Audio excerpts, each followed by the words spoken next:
Laura London, and you're listening to Speaking of Jung. My guest today is Jungian analyst Thomas Patrick Lavin. I've known Dr. Lavin for some time now, having attended many of the presentations he's given with his wife, Dr. Mary Ellen O'Hare Lavin, at the C.G. Jung Center in Evanston, just north of Chicago, as well as having engaged in many private conversations throughout the years. A self-described Southside Irish Catholic, he went on to obtain his postgraduate education overseas, having attended the University of Innsbruck in Austria, where he received Ph.D.s in both clinical psychology and moral theology, and a diploma in analytical psychology, which is the degree of a Jungian analyst, from the C.G. Jung Institute in Zürich. He served as the chief clinical psychologist for the United States Army from 1977 to 1981 and has established 11 drug and alcohol rehabilitation centers throughout Europe. He is a founding member of the C.G. Jung Institute of Chicago, and his area of clinical expertise is the movement from religion to spirituality in a personal and developmental context. He has lectured on Jung's work for over 4 decades and currently maintains a private practice in Wilmette, Illinois. This talk was recorded on April 27, 2016, through the magic of Skype. You know, a good way of starting, it might well be an article that appeared in the New York Times on the 29th of February this year by Roger Cohen. And the title of the article, it's an op-ed, is Trump's Illdouche Routine. And the first paragraph of the article: Europe, the soil on which fascism took root, is watching the rise of Donald Trump with dismay. Contempt for the excesses of America is a European reflex. But when the United States seems tempted by a latter-day Mussolini, smugness in London, Paris, and Berlin gives way to alarm. Europe knows that democracies can collapse. Okay, end of quote. You know, there's a fear in Europe about Trump that we don't have in America. Yes. Yet. Okay. And it's basically saying, oh my God, here we go again. Here, not just that Trump has quoted Mussolini, which he has. It's better to live one day as a lion than 100 years as a sheep. Okay, that's a quote from Mussolini that Trump used, okay? But it's looking at the violence in Trump's language. It's woven into the language, okay? Punching a protester in the face, okay? The macho mockery of women, anti-Muslim, anti-Mexican tirades. Okay, and so to say, whoa, wait a second, haven't we heard this before? Is this really the beast raising his head again? Well, what beast are we talking about? Right. You know, well, the realization that once upon a time, you know, there was someone who complained and yelled, you know, and, you know, the country was very sad and depressed, and people were angry and frustrated because they knew they'd been lied to. They realized that some people in their military had been sent to countries to which they did not belong, and some people had died there. people felt lost. They did not feel they belonged anymore. That's a big word. They belonged anymore. Yeah. They no longer felt they were a part of something bigger. And they realized that their pride and trust were gone. Then a man came out of nowhere. He'd never served an elected office. He said he would make the country great again. Huge crowds came to hear the man speak of renewed greatness. He would employ the unemployed. He would build new roads and repair roads that were impassable. People who did not belong were expelled, and he would build walls to keep the undesirables out of their country. People had a strong need to feel good about themselves again, and he promised that he would help them regain their pride. The man's name was Adolf Hitler, nicknamed Der Führer, the leader, and his name was on everyone's lips. Today in America, we have many people who feel ashamed and powerless. Our cultural consciousness seems to be sagging. Are we all suffering from a cultural inferiority complex? To avoid the tragic mistakes of Germany in the 1930s, we will do well to go back to the complex theories of C.G. Jung and look at archetypal patterns. The Trump name is on everybody's lips because he's touched a cultural complex. Sometimes we have complexes. Sometimes complexes possess us. Yes. So what I'm talking about, is the Trump phenomena, which possesses our country. I'm not talking about Donald Trump, the person, or his psychological complexes. But rather, what needs to be done is an examination of the cultural complex of America today. That's really what we have to. In other words, look at ourselves. Yes. Don't get lost in Trump and, Trump's another Hitler. Well, that's not really important. What's important is that there's hope. We don't have to have another world war. It's not, we're on the brink of it. Yes. And there's a wonderful poem by Seamus Heaney called The Cure at Troy. Short poem. History says, don't hope on this side of the grave. But then once in a lifetime, the longed-for tidal wave of justice can rise up, and hope and history rhyme. So hope for a great sea change. On the far side of revenge, believe that a farther shore is reachable from here.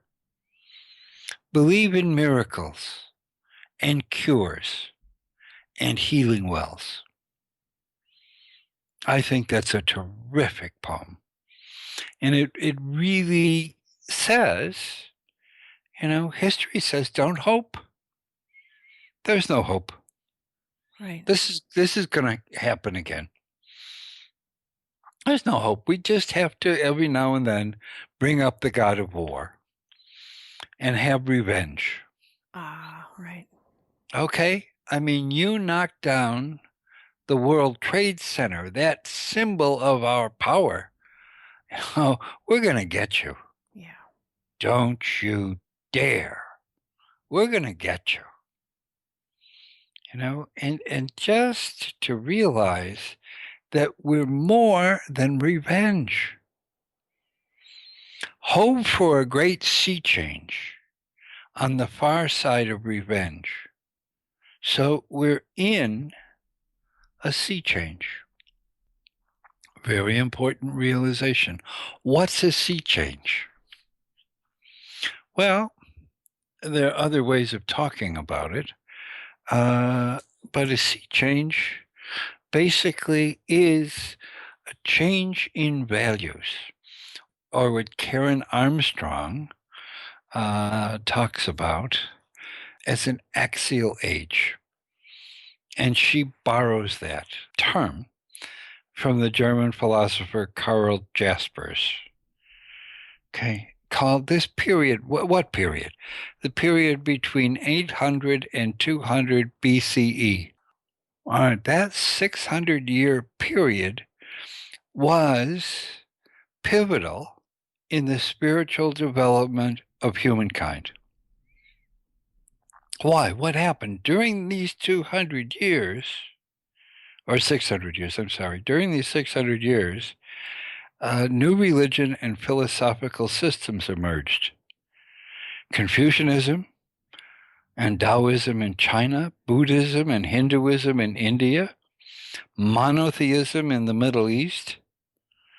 Okay, this is axial. The world changing on an axis in terms of what motivates it to continue on. Oh, Okay, and that's where we are today. Really? We are in an axial age. You know, and when will it end? About 500 years from now. So we don't even know it. We're in this and we don't even know it.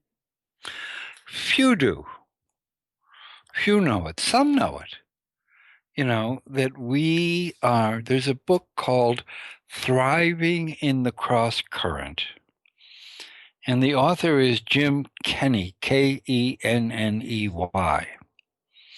And basically he says, you know, we're in a period of transition. That's what an axial age is. Okay? Where old values that are on top go down. And new values that are on the bottom rise up. And there comes a time when the movement of down of old values into the unconscious and the movement of new values from the unconscious cross. And that's a time of turbulence. You've got old wave running into new wave.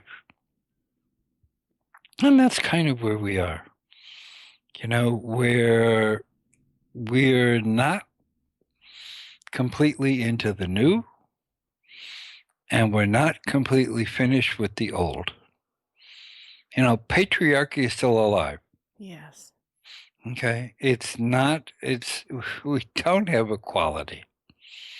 And we still have patriarchy. Not all of it is terrible. You know, but we have to realize that we have to do a cultural critique of the patriarchal system we're in. And that's where Jung comes in. Okay, because Jung realized himself that he could no longer be the hero warrior. He could no longer be Siegfried. Okay, the dragon slayer. Yes. Now that's what was going on in Germany at that time. Okay, where you'd lost, I would say the monarchy had lost its position. And there you are. You can tell what a country is by its king or queen. And that's where it is. That's where we are. Okay, that you needed something external. And you need a structured external form, like a monarchy, to express the yearnings and hope of the soul. Okay, so who carries our soul yearnings and hopes? The king, the queen, the royal family. Oh my God, they're not here anymore. Ooh. You know, we've lost the magic. Yeah.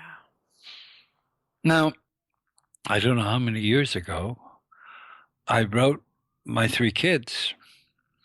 And I said, this is the 50th anniversary actually it was 2011, 50th anniversary of John F. Kennedy taking the oath of office in Washington. January 21st, 1961. And, of course, the great quote, whether it was Theodore Sorensen or Kennedy himself, don't ask what your country will do for you. Ask rather what you can do for your country. All right, that was the beginning of Camelot. Yeah. That was the beginning. Those were the marching orders. That was the beginning of the Peace Corps. Okay. Don't ask what you can do for your country or what your country will do for you. Rather, what can you do? Oh, wow. Then he was shot. Okay. Then Camelot got shot. And I don't think we've had magic since. Right. I don't think that we've had magic since that time. Now, Jung realized in 1939 that Europe was on thin ice. He lectured to the London pastoral group, and he talked to them about the fact that there was no symbolic life anymore. They lost the magic, and basically what he said was, they all want a war. Now, this is in volume 18 of the collected works. The volume is called The Symbolic Life. Jung's monograph is called The Symbolic Life. And where people will find it is paragraph 627 in volume 18 of the collected works. And I'm going to read it. Now we have no symbolic life, and we're all badly in need of the symbolic life. Only the symbolic life can express the need of the soul, the daily need of the soul, mind you. And because people have no such thing, they can never step out of this mill, this awful, grinding, banal life, in which they are, quote, nothing but, close quotes. In ritual, they are near the Godhead. They are even divine. Okay, but do we do it now? Do we do it? Where do we know that we do it? Nowhere. Everything is banal. Everything is nothing but. And that is the reason why people are neurotic. They are simply sick of the whole thing, sick of the banal life. And therefore they want sensation. They even want a war. They all want a war. They are all glad when there's a war. They say, thank God, now something is going to happen, something bigger than themselves. These things go pretty deep, and no wonder people get neurotic. Life is too rational. There's no symbolic existence in which I am something else, in which I am fulfilling my role as one of the actors in the divine drama of life. Wow. Yeah. Wow. So the whole Jung realizes, he gives this talk, and he is talking mostly to clergy persons. So he gives the talk at the Guild of Pastoral Psychology in London on 5 April 1939. 6 months later, on 1 September 1939, Hitler invades Poland. He knew. Mm-hmm. People want war. They all want war. Why? Because there's a feeling of loss. There is a structure that used to be there, and it's not there anymore. Okay, well, then what do we do? And all of a sudden, somebody comes up and says, "I'll make you great again. You know, I can bring Camelot back. You'll see what happens." People say, "What?" Well, you'll see. Mm-hmm. I'm telling you. You know, it's coming. Wow. Really? Really? Yeah, really. Okay. And so then you read April 25th, Time Magazine. Okay, so 2 days ago.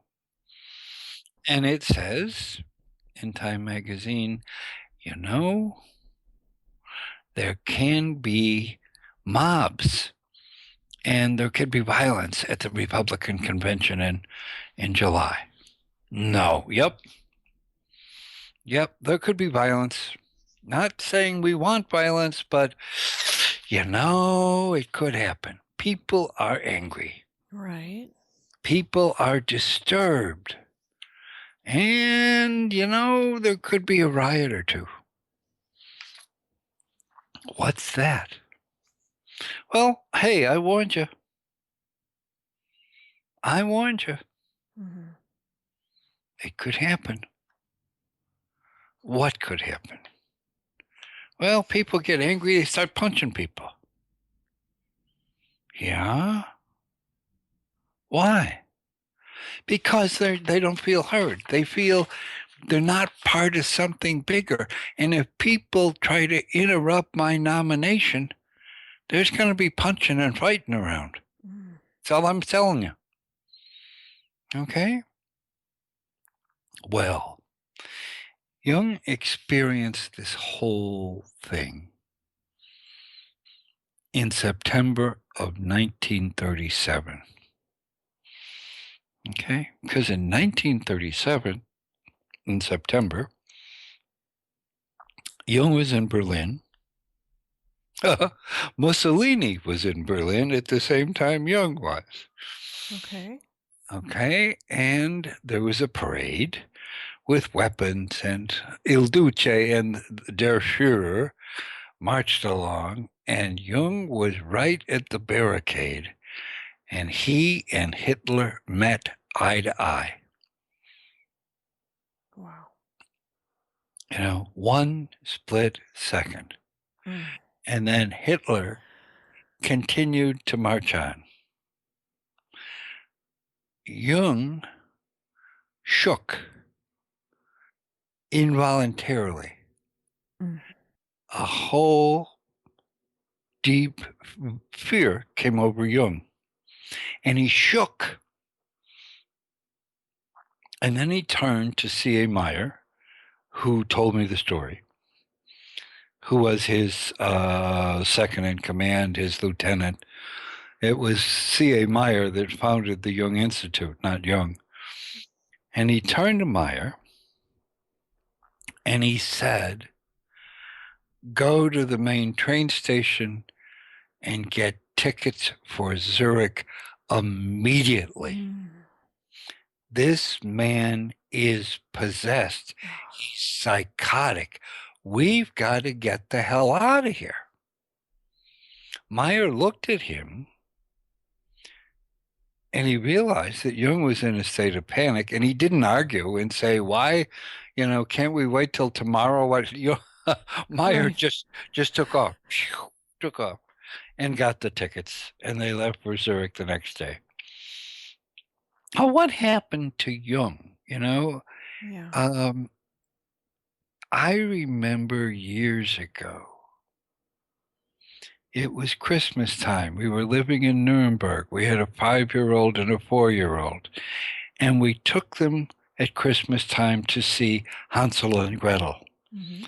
But because I was too late, I got tickets up on the upper balcony, the last tickets, but I was glad to get them. And we watched the opera.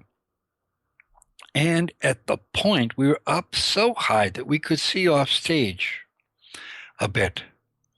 And all of a sudden, here is the witch, and she's about to make her entrance. And my son, 5-year-old son at the time, Tommy, sees the witch, and he begins to shake. He's so afraid, and he screams out, Vorsicht, Vorsicht, die Hexe kommt. Careful, careful, the witch is coming.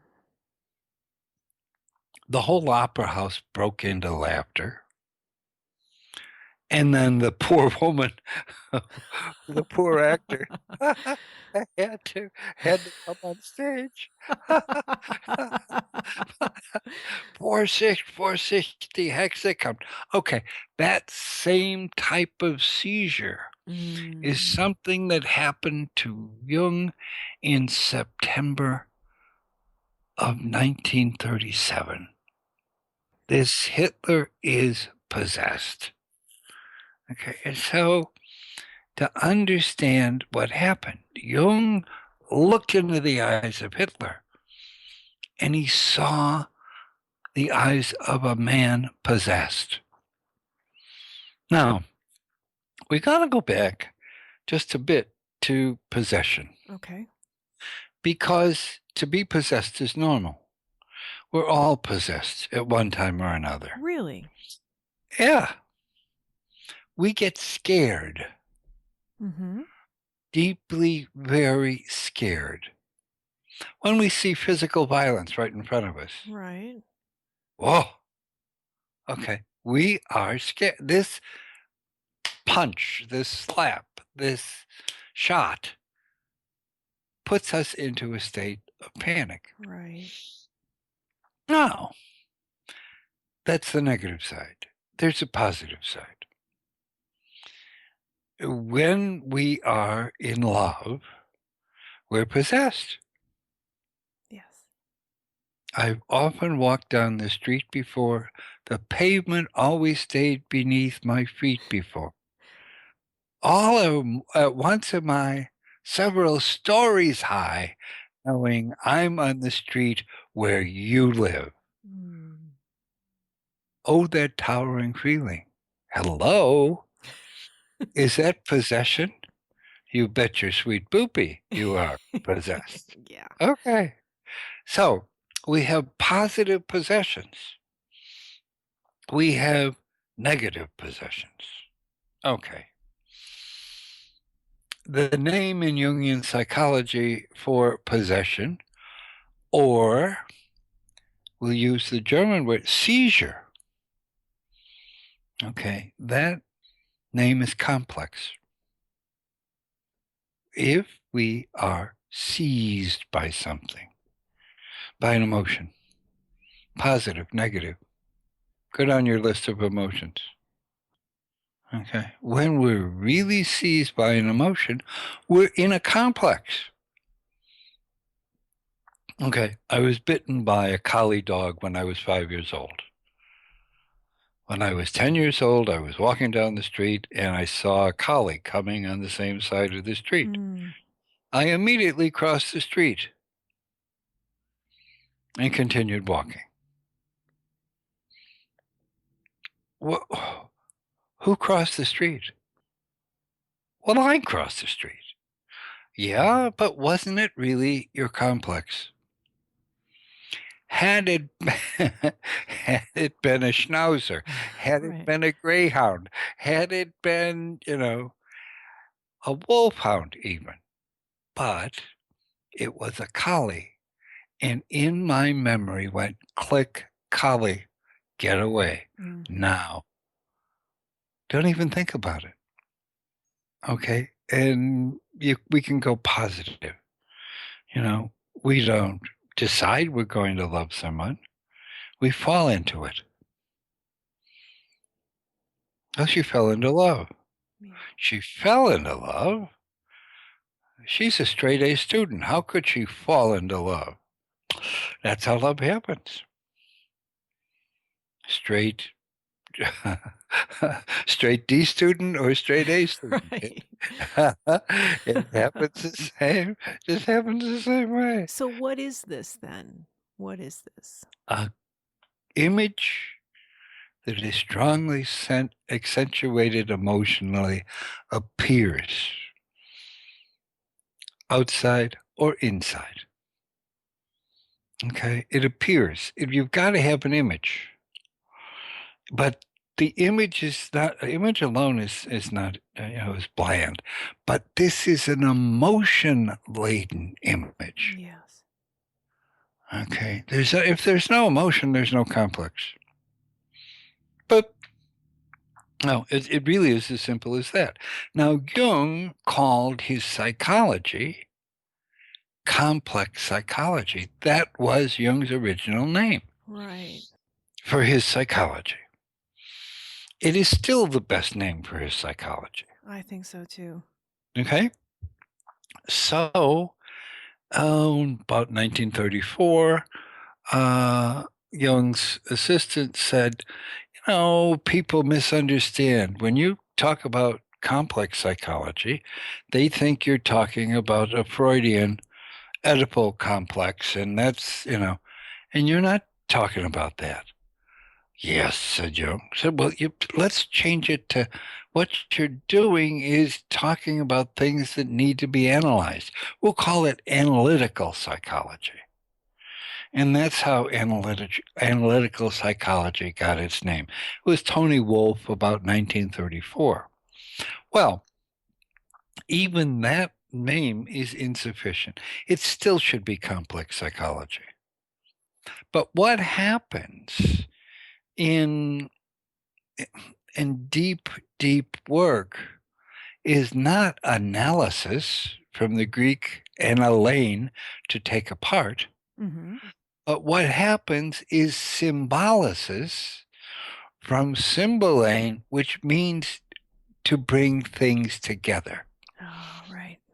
So that the symbol, the process of being able to understand what symbols point to, now is really at the core of Jung's work. It's not, let's take this apart, and you either, oral or anal or genital or something, but we'll fit you in there somewhere. And, that's what your complex is. No, it's not. Right. Just, keep your oral, anal, genital to yourself, Right. I don't want to be put into that box, this Oedipal box. Okay? Yeah. Jung is saying complexes are complexes. They can be Oedipal complexes, but they don't have to be. Mm-hmm. Now, complexes can have a lot, but that is really core Jung. We're symbolists, if you will. Okay. A Jungian is a symbolist. It's looking for, what's that pointing to? What is this? And what's this pointing to? And so Jung sees Uncle Adolf walking down the street with his buddy illdouche. Mm-hmm. It scares him. And Jung says, what is this pointing to? He asks a symbolic question. He has just really felt a very deep emotion. There's something more than just, a paper hanger from Austria. There's something more than somebody who starts riots in Munich beer halls. There's something more here. What is it? It's the eruption of a god. What god? Wotan. Who the hell is Wotan? He is the German god of war. Just as the Greeks had Ares, the god of war, or the Romans had Mars. Okay, the Germans had Wotan. Scandinavians had Odin, for instance. Okay. So Jung, all of a sudden, sees this God. Not just a man go by, but someone who is seized. Someone who is possessed by an archetype. Yeah. Oh my God. So if you've got a complex, it's a very core of every complex is an archetype, is a primal image. Okay? You see real warmth and compassion and caring. All of a sudden you see images of mother. Your mother, somebody else's mother. It's sort of, boom, there's breastfeeding going on. There's real warmth. Oh my God. That infant and that mother are one. I see real compassion, and boom, all of a sudden, thoughts of mother, mothering, close, tender relationship. Okay, I see hatred. I'm going to see the god of war. Uh-oh. It's the whole idea of being possessed. Sometimes we have complexes, sometimes our complexes possess us. Okay? And this is the reality of the complex, not just personal. Okay. Cultures have complexes. No. Yep. Cultures are able to have feeling toned images. Okay? They can be very positive or very negative. I'll give you an example. Okay. I am 100% Irish background. Yep. God help me. All right. It makes a good storyteller out of me, but there you are. All right. I have never been able to spend more than 5 sessions with someone who has a very strong English accent. Ah, interesting. They just don't last. Ooh. Not that I'm trying to push them out the door, but I'm just, Jesus, here we are. It's it's somebody with a strong English accent, and I'm going to have, in the parlance, a counter transference complex. I hear the English accent and say, I'll do what I can to help as long as they last. Generally, they don't last long. Okay, so tell us, what is a countertransference? Well, it's something deep inside of me, a complex in me, that gets touched by something a patient says in the session. The countertransference is experienced by the analyst. By the analyst. That Yeah, triggered by the analyst. In response to something said or written by the analysand. There's a transference and there's a countertransference. Something deep is touched in each, in every depth work. It's there. Well, sometimes I'm not aware of it. Good. Jung said, the sooner we can get through with this transference, countertransference stuff, the better we are. Right. Right. And let's get down to what we have to do instead of the fact of, you've got an English collective background and cultural complex. I've got an Irish. We can get through that. We can do some neat work together. Mm-hmm. But some people can't. Can't hang in there. Can't hang in there. No. And it's, again, it's not their fault. Someone looks like my father. Okay.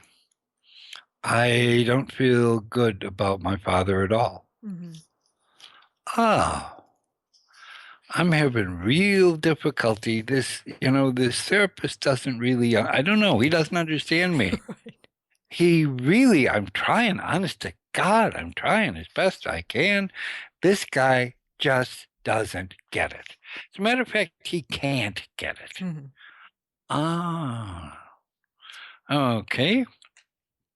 That's called a negative transference. Mm-hmm. It's as complex and as simple as that. Okay. Someone walks into a 12-step group and says, you people really have a big problem. She might as well not have come into the room. Mm-hmm. If the person walks in and says, we all share addictions. Let's talk about addictions. Yeah. We all share them.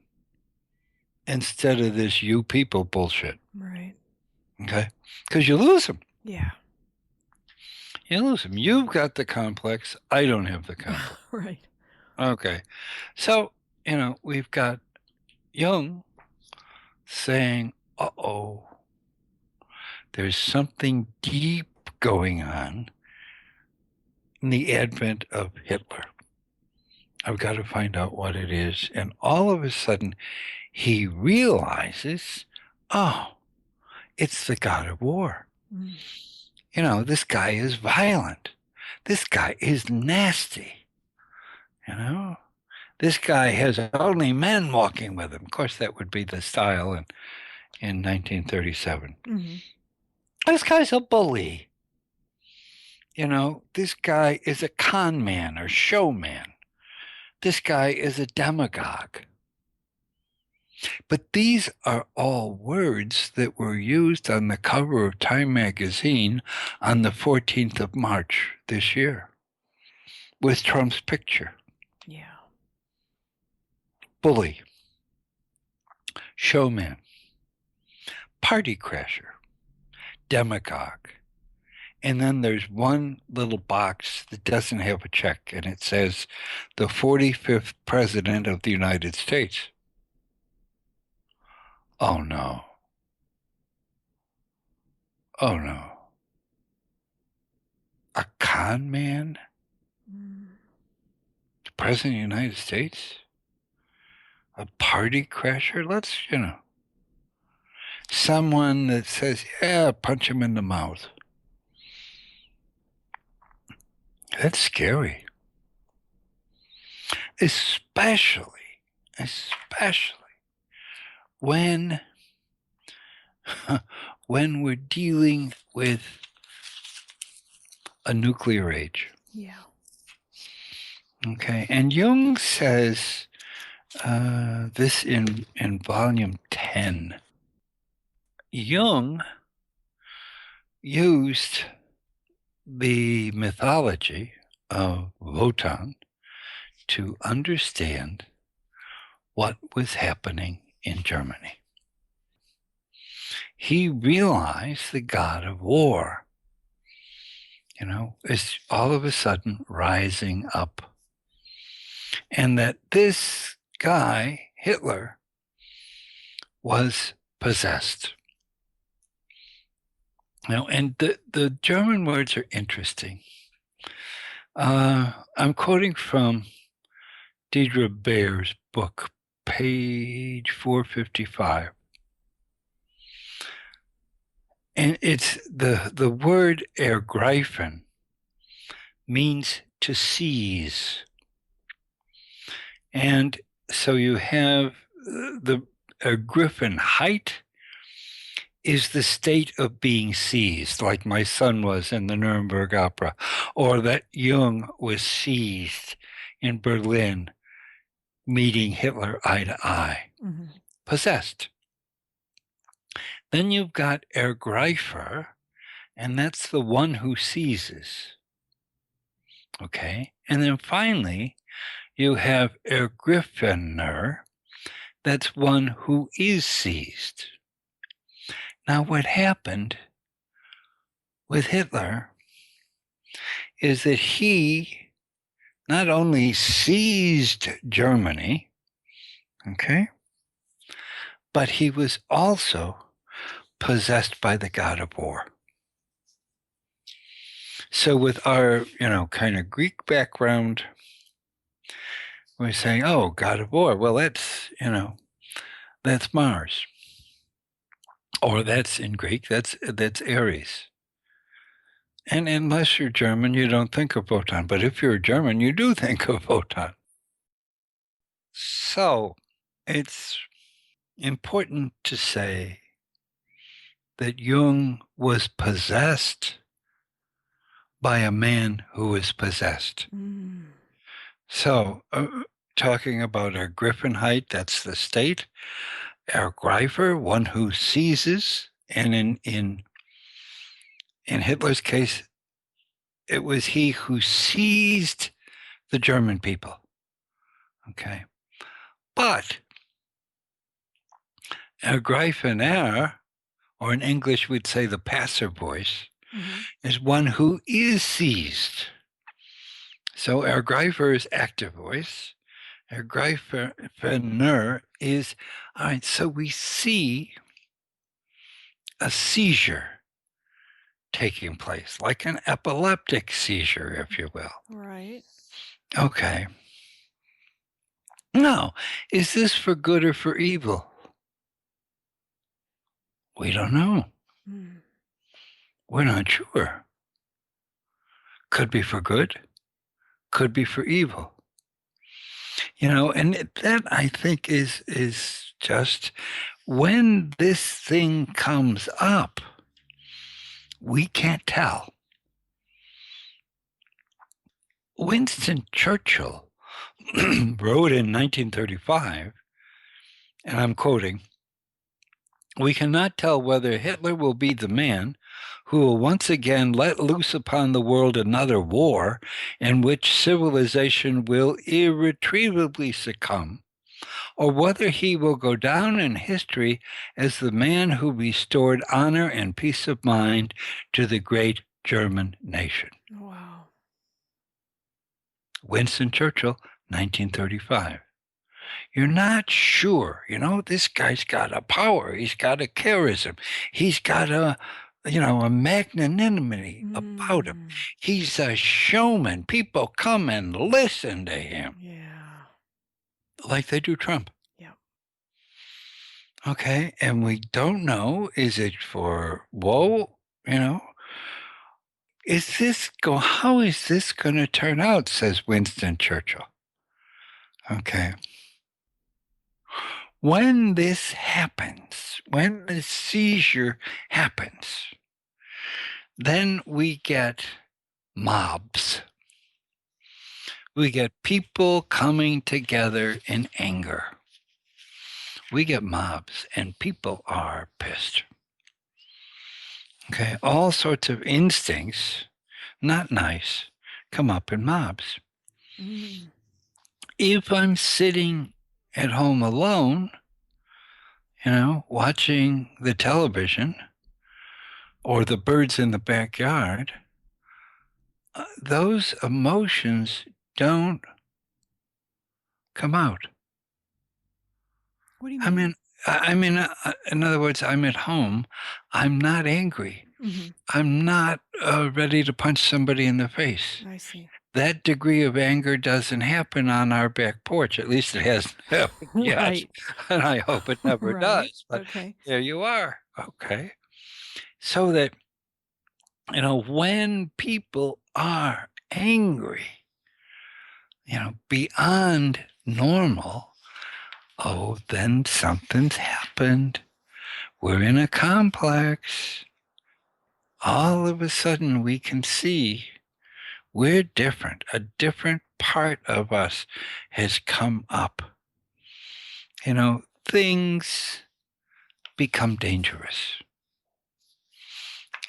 And these are all the things that Jung talks about in his monograph on Wotan.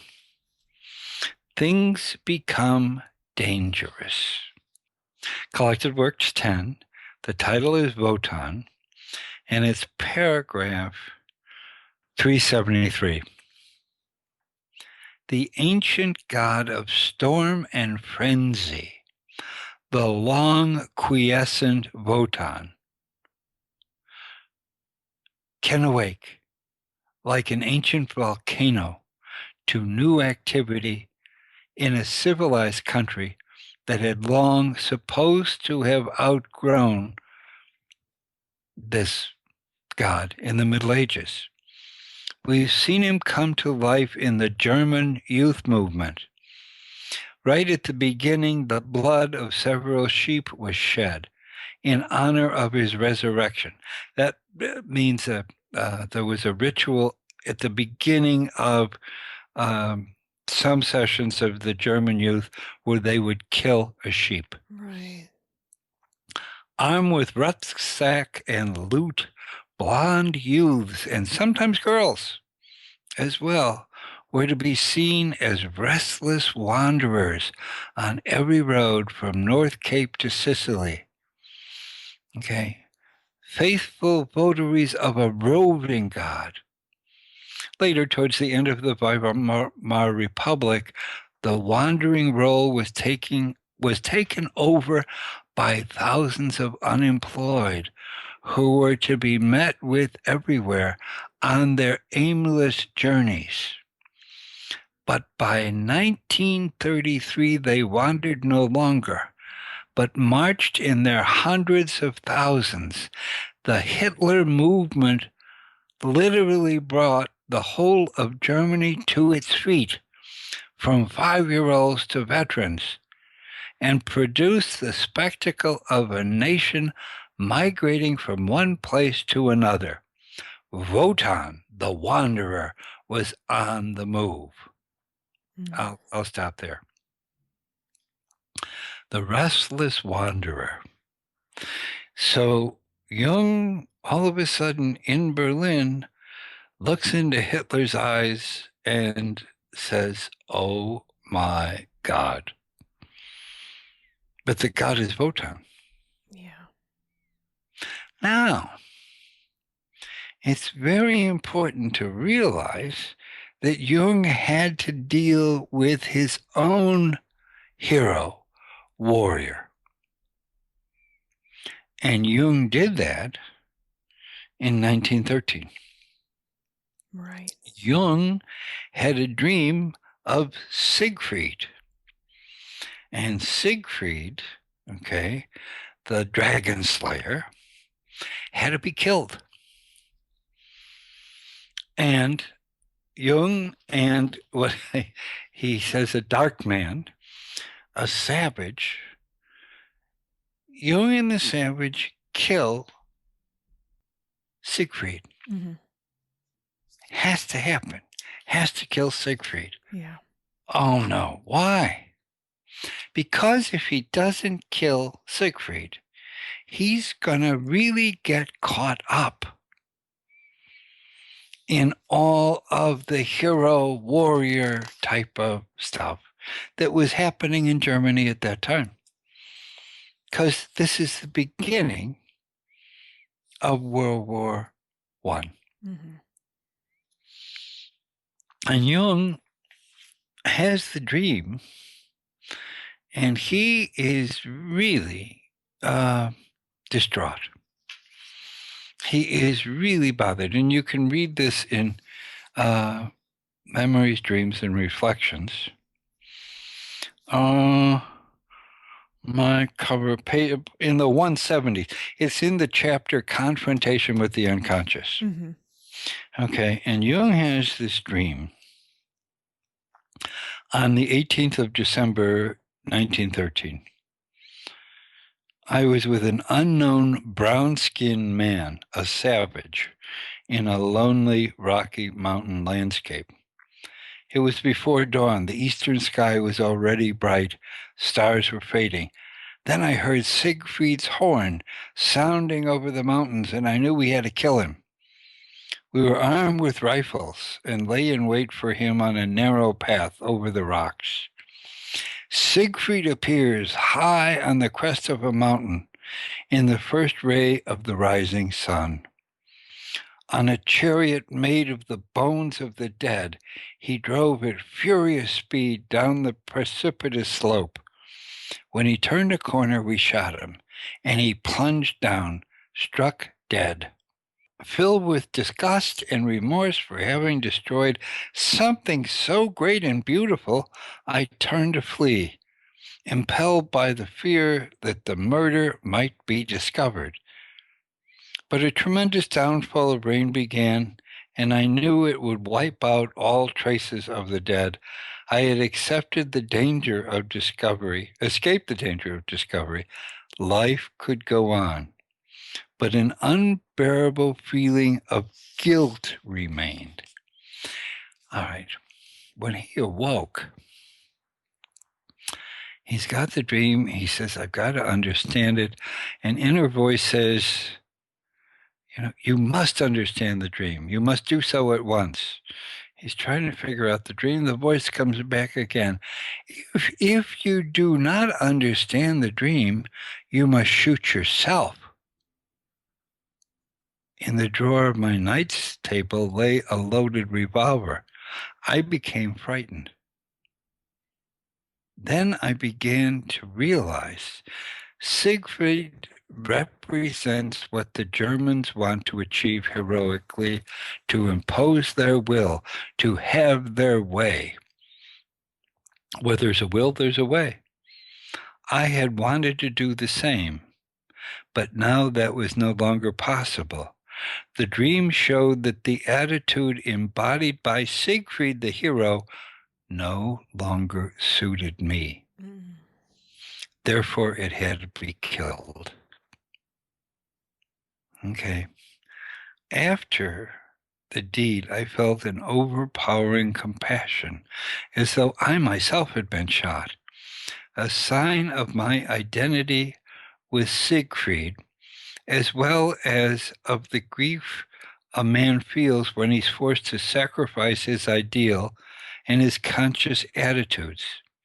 This identity and my heroic idealism had to be abandoned. For there are higher things than the ego's will, and to these one must bow. I'll stop reading Jung, but that's where it is, confrontations with the unconscious.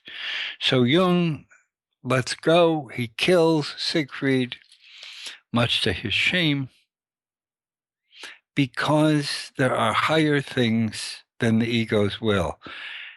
And we find at the bottom of the next page, he finds Philemon. He finds his own inner guru. He finds his own deep wisdom. But he has to let go of the warrior before he finds the wise old man. That's the price he has to pay. Yeah. So Jung knew already in 1913 that he had to deal with this German spirit of war, that he couldn't be a warrior hero. He had to be a hero of the spirit. Yeah. And that's, and to his credit, he listened to it. To his credit, he listened. But you find Jung then, later in 1945, Jung is sitting back and saying, Oh my God, look at what happened. Look at what happened. And he writes something 10 years later, 10 years after he writes Wotan, and he writes something that he calls After the Catastrophe. Mm-hmm. And that is in volume 10, right behind the Wotan monograph. And he writes this, and he just said, I'm trying to understand this. This is the first time since 1936 that the fate of Germany again drives me to take up my pen. Okay, so he wrote about Wotan. And now he's saying, okay, let's look at what happened. What happened? And he talks about Hitler and Himmler and the Gestapo. He talks about the fact that his books were tossed into the fire by the Gestapo in Paris. Mm-hmm. Okay. And this Wotan thing, they knew that Jung knew the god of war had been unleashed. And so the word was get his books. And when you're burning books, burn Jung's. Because he's saying, hey, it's dangerous. Yeah. It's dangerous. Now, quoting Jung paragraph, the same volume 10, paragraph 420. In other words, things only become dangerous when the pathological liar is taken seriously by a wider public.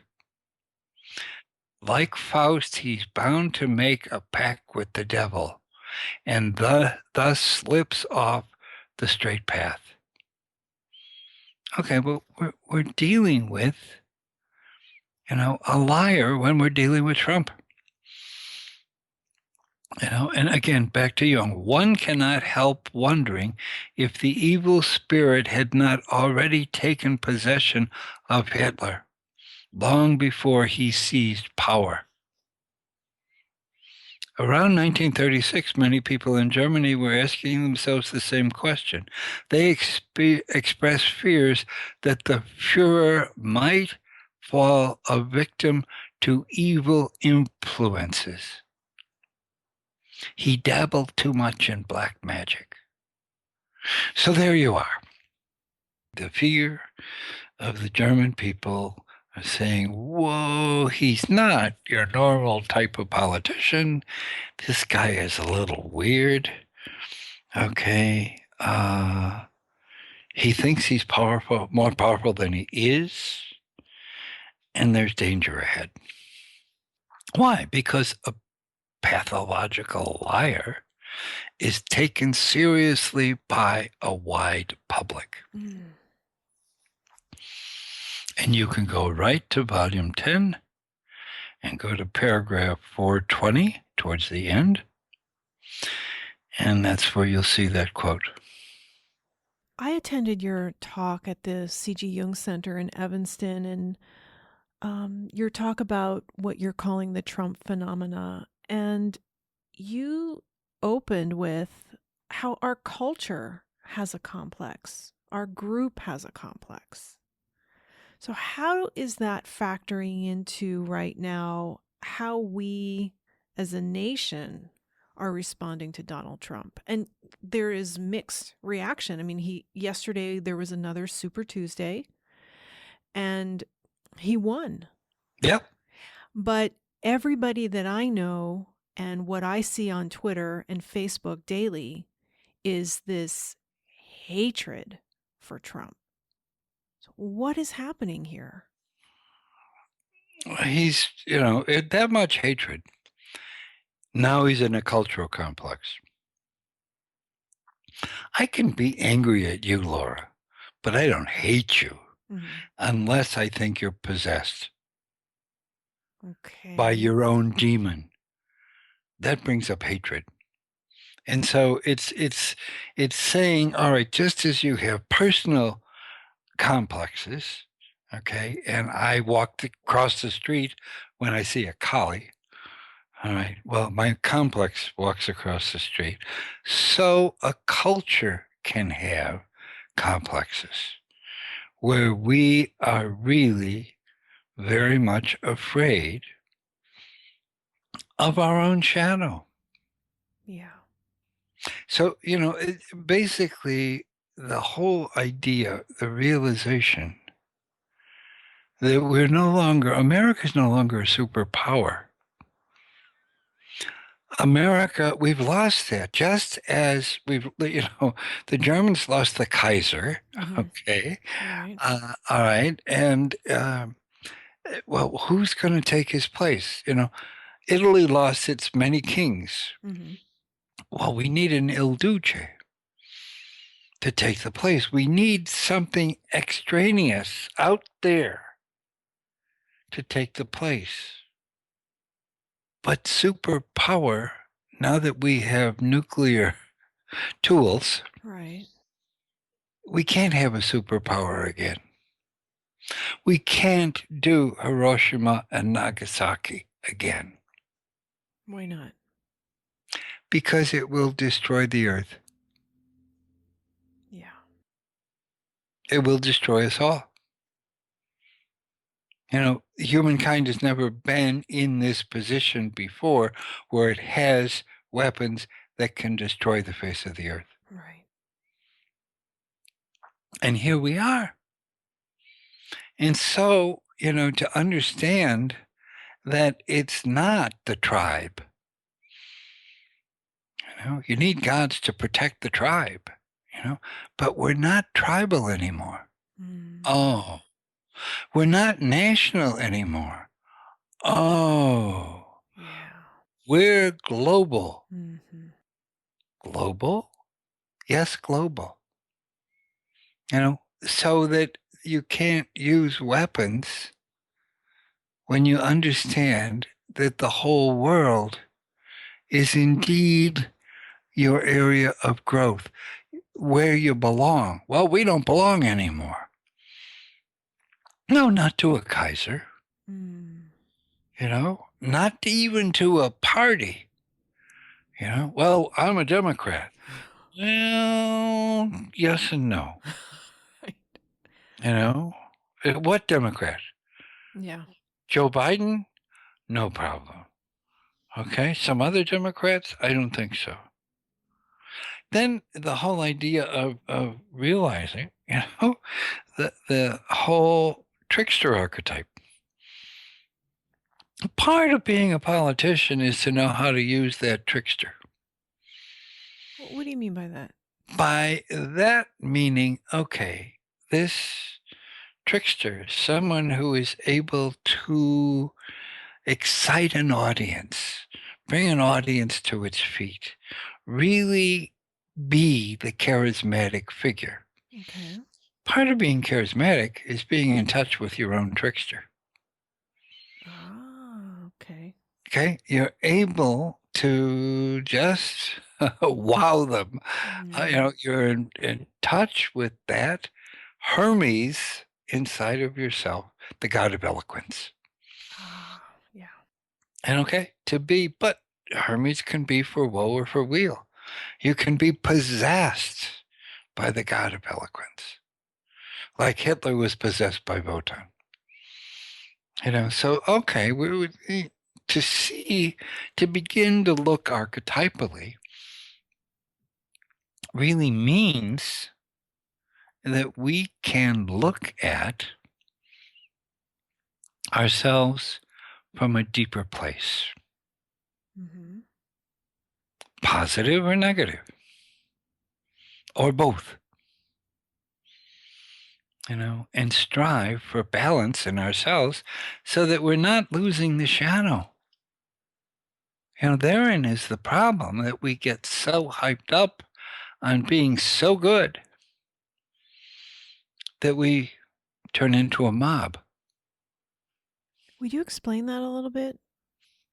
I want to quote from, here's Jung quoting himself, paragraph 463 in volume 10.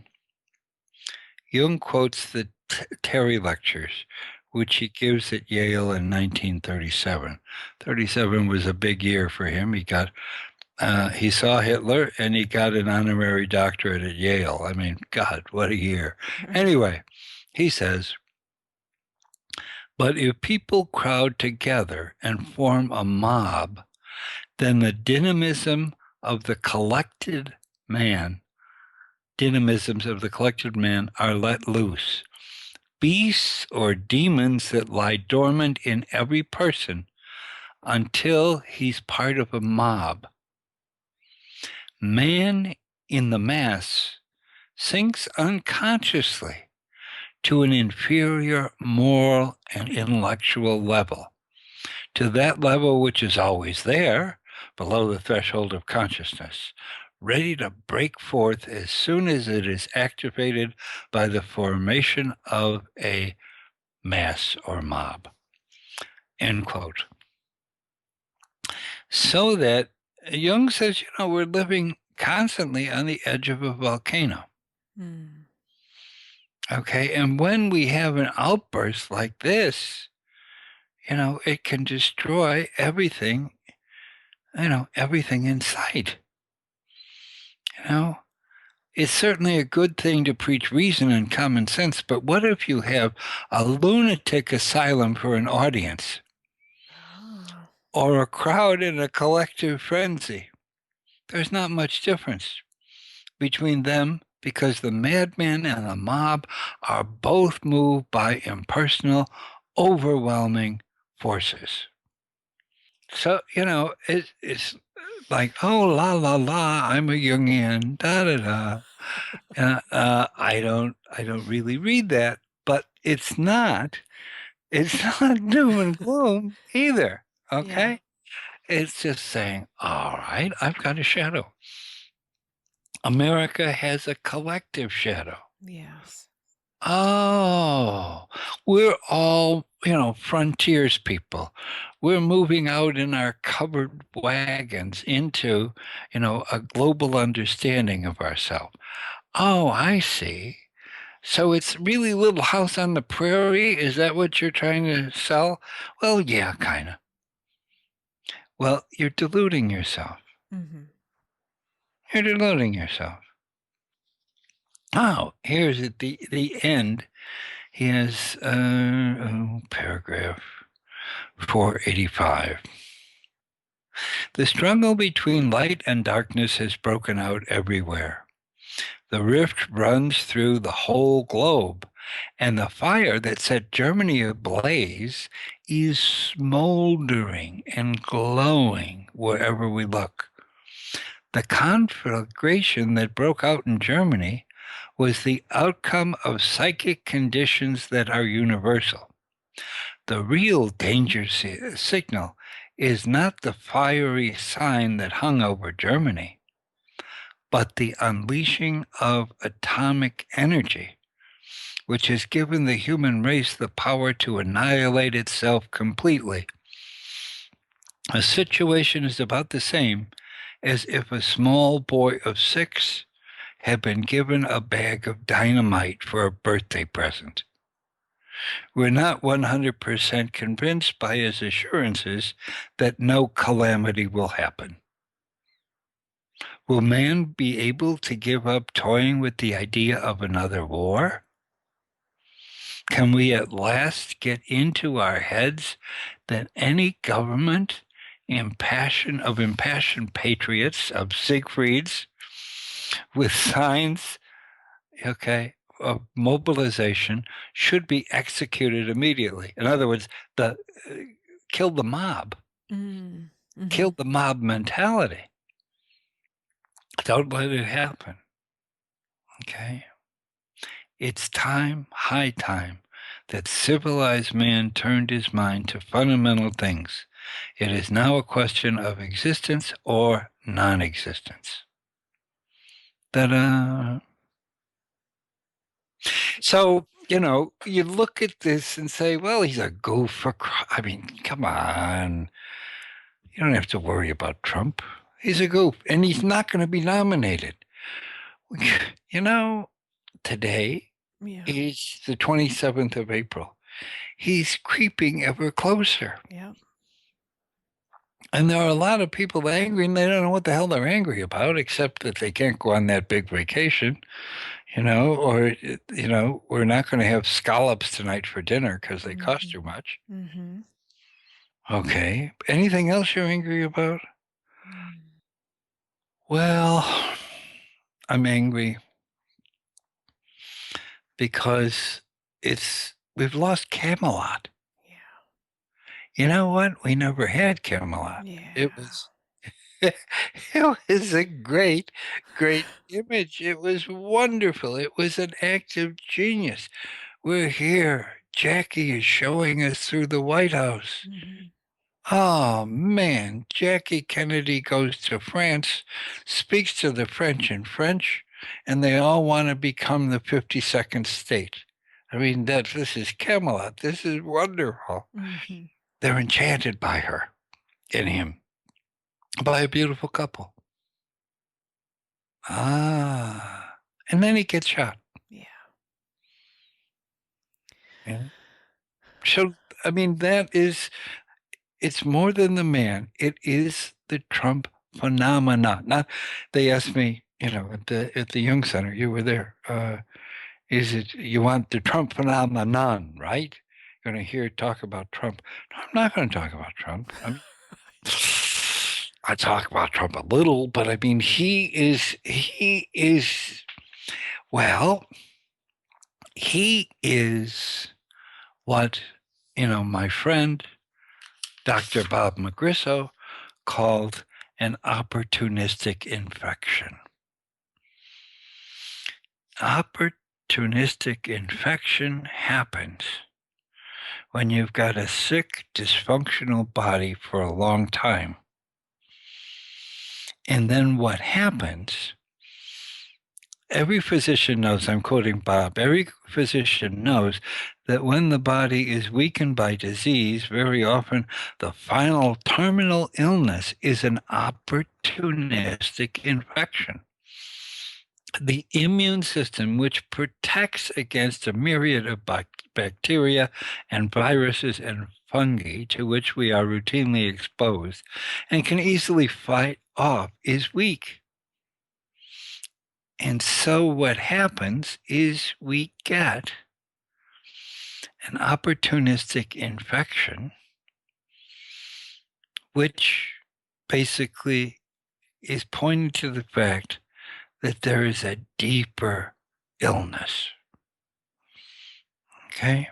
And so people die of pneumonia rather than lung cancer. They're in the lung cancer ward, but they don't die of lung cancer. They die of pneumonia. Why? The immune system is weak. Okay? And so what my friend is saying is that Donald Trump is the pneumonia that is pointing to the fact that our whole body politic is diseased. I see. So that, that is very big stuff. So it's sort of natural then that Trump showed up on the scene. Yeah. If it's not he, then it's someone else, because the state of the body is loaded with cancer. So if it's not going to be pneumonia, it might be a scab on the stomach or the forearm. All right, there you are. If it's not Donald Trump, it's somebody else. Right. But we've got to point to the fact that in addition to this, and this is where I ended the lecture, that in addition to this reality, people are dreaming dreams of hope. Yes. And so it's Max Zeller's dream in his book called The Dream, The Vision of the Night. And he says a temple of vast dimensions was being built as far as the eye could see, ahead, behind, right, and left. There were incredible numbers of people building on gigantic pillars. I too was building on a pillar. The whole building was in process of its first beginnings, but the foundation was already there. The rest of the building was starting to go up, and I and many others were working on it. That's the dream. And he gives the dream to Jung. I'll cut the long story that goes with it. He gives the dream to Jung, and Jung says, "Oh yeah, that's the temple we all build upon. We don't know the people because, believe me, they build in China and India and in Russia, all over the world. That is the new religion. Do you know how long it will take until it's built?" And Zeller says, "How should I know? Do you know?" Jung says, "I know." I said, "How long will it take?" Jung says, "About 600 years." "Where do you know this from?" says Zeller. He said, "From dreams, other people's dreams, and from my own. This new religion will come together as far as we can see." And then I could say goodbye. There was the answer to my question, what are we as analysts, what we as analysts are doing? And this is a guy who'd been interned in Auschwitz for a little while and was able to get out. Zeller, you mean? Zeller. Jung was able to get him out and help him anyway. And he got to Los Angeles. And then in 1946, he goes back to Zurich saying, what am I doing? You know, the whole world was on fire, and I'm seeing a patient who's got family problems, and somebody else has marital problems, and the whole goddamn world's on fire, and here I'm in a cubbyhole in LA seeing one patient after another. What am I doing? Does this, analysis make any difference at all in terms of what we're facing? Then he has the dream. He forgets to tell Jung when they meet. He writes the dream on a scrap of paper, puts it into express mail. Jung reads it the next morning and says, "Pack your bags. My chauffeur's on the way to pick you up. We've got to talk about your dream. And you'll still make the 12 o'clock boat train to Le Havre, wherever he was going." But I mean, these are very big realities, and we have to own them. Yeah. And not say, well, you've got this power shadow. Oh, and if you take care of it and take humble pills, you'll be okay. That is stupid. Okay. We all have a shadow. Personal. Yep. Okay. Got that. There's a collective shadow. Get those boots on the ground. And once our boots are on the ground, everything will be peaceful again. And I mean, what does the word Siegfried mean? Siegfried is two words. Sig means victory, and Frieden, peace. Siegfried, you have to have a war, and that'll bring about peace and order. The German psyche just, you got to have order. Got to put things in order. Once things are in order, then things will be okay. Oh, all right. And so, you just look at our reality, and you have to go back again to the poem that we started with, The Cure at Troy. Believe in miracles and cures and healing wells.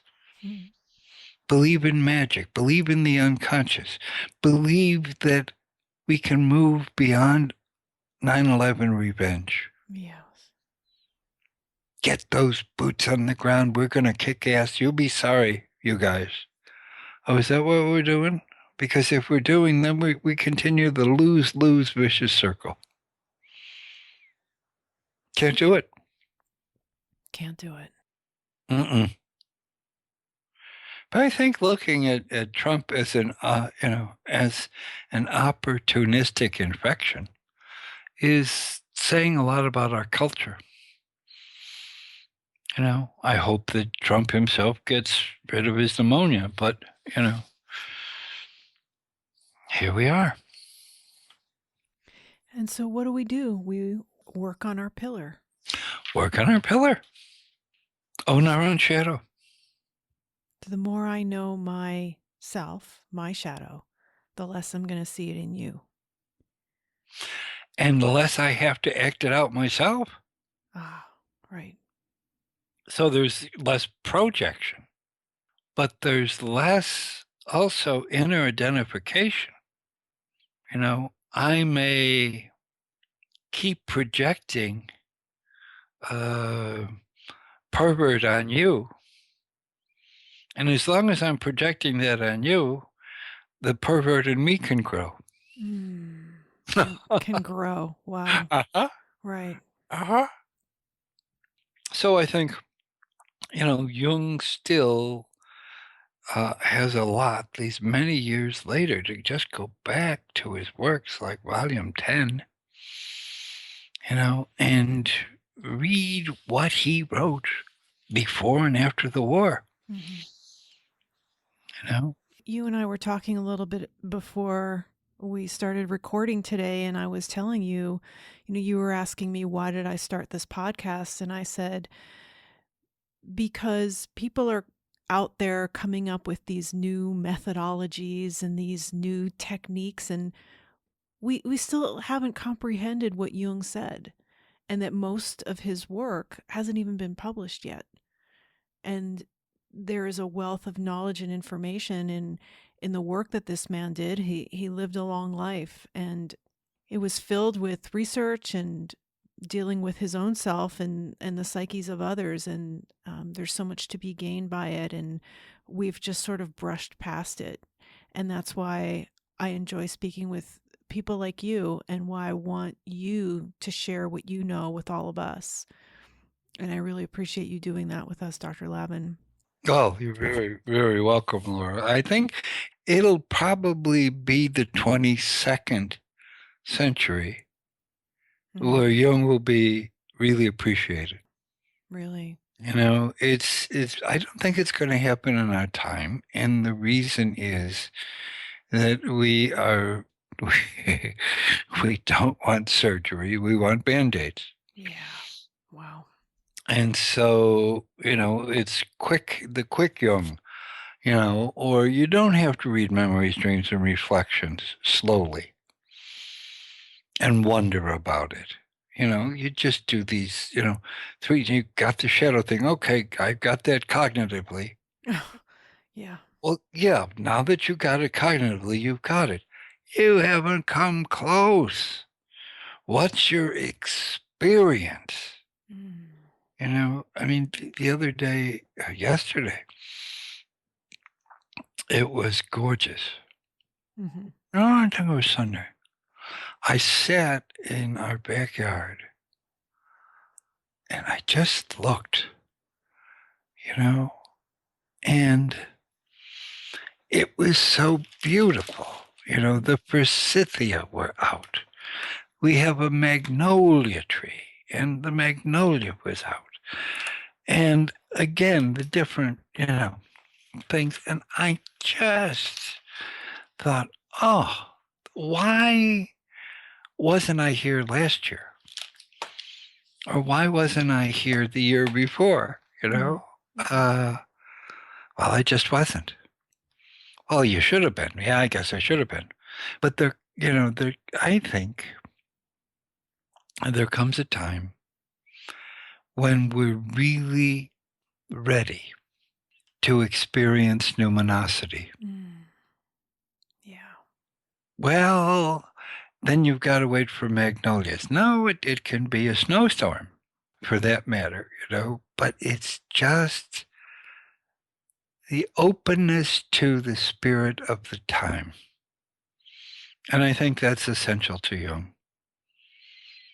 Stand there and experience this guy looking in your eyes, and you look in his eyes. Oh, that's scary. Yeah. Or it's beautiful. Yeah. I thought, oh, this is too. And I thought of Gerard Manley Hopkins' poem, on the grandeur of God, and it just like, it takes your breath away. And for us to say, okay, I have to give myself space for moments of breath stealing. I have to let it happen, because, I'll be long dead and I will have missed some of the most beautiful things of life because I was too busy doing the 5 Jungian things, whatever the hell they are. Doing the what? The 5 Jungian things. In other words, I'm just trying to catch up with life rather than sitting down and saying, oh my God, look at this. Yeah. How could I have missed this moment? How could I have missed what some people, religious writers call the sacrament of the moment? To really be present. And that's a wonderful gift. Is Jung going to be appreciated in the 21st century? Probably not. 22nd? Yeah, probably.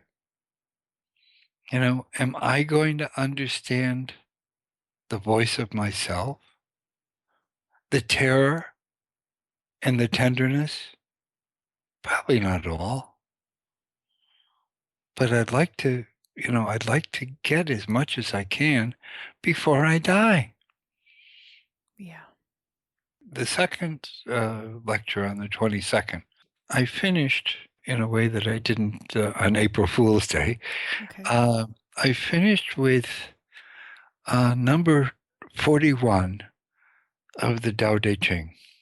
And in number 41 of the Tao Te Ching, it says, here are the fears of humankind. I'm paraphrasing, but here are the fears of humankind. You're going to be alone. You're not going to have enough. You can't let go. And you're going to die. The Tao says, you'll never be alone. You'll always have enough. You can let go. And dying is like coming home. And so have a good trip home. Thank you. And that's it. You're welcome. I'd like to thank my guest, Dr. Tom Lavin, for agreeing to be recorded for this podcast. I really appreciate his generosity. Please visit the website speakingofjung.com for more information about the books and articles that were mentioned, as well as links to Dr. Lavin's upcoming presentations. There you'll also find all of the previous episodes of this podcast, which are available to listen to or to download for free. This podcast is also available on iTunes, Stitcher, and now on Google Play Music. Special thanks to Dr. Mary Ellen O'Hare Lavin, Jessica Hart, and Caitlin Whitebread. With gratitude to Sean Lau, Charlie Arthur, and Diane Braden, this is Laura London, and you've been listening to Speaking of Jung.